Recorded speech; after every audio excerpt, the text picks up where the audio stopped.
What is the dumbest idea you have ever had that actually worked? When I hired him, I didn't even know his full name. Just the one he gave on the app and a few bits from the brief interview we managed to squeeze in between his curfew and his PO meeting. He was late, smelled like he'd sprinted there, and had the most chaotic availability sheet I'd ever seen. He could only work 3 nights a week between 6 and 10, and never Saturdays. The general manager took one look and said, "Hard pass." I pushed back. He seemed sharp, respectful, and we're desperate. The GM shook his head. I hired the guy anyway. That first night we were absolutely screwed. We had 7 call-outs because half the crew was out with some stomach bug that had been tearing through the store like wildfire. By 8 p.m., I was the only manager on duty. We had no one in drive-thru, and the kitchen, 1 person, him. I leveled with him fast. "Look," I said, "we are few ed tonight. I'll try not to lose it, but this is going to be chaos. Just hang on." He nodded and asked me where everything was. I showed him once. An hour later, he had the fryers and grills humming. Burgers were down before tickets printed. He had his own rhythm going. Drop, clean, like he'd been here a year instead of an hour. He wasn't just good, he was fast. He even coached me when I got flustered sending out cold sandwiches. "Don't toast it yet.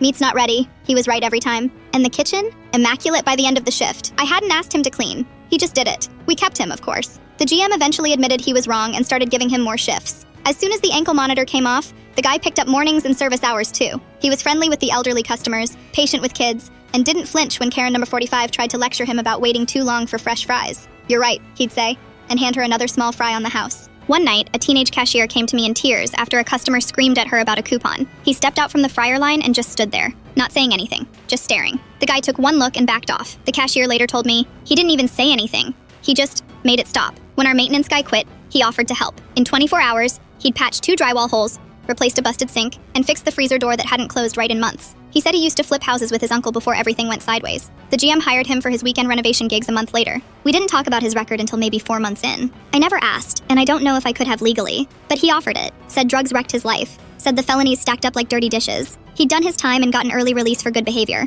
Told me flat out he wasn't proud of any of it. But if the kids here could learn something from him, maybe that counted for something. And they did learn. They respected him.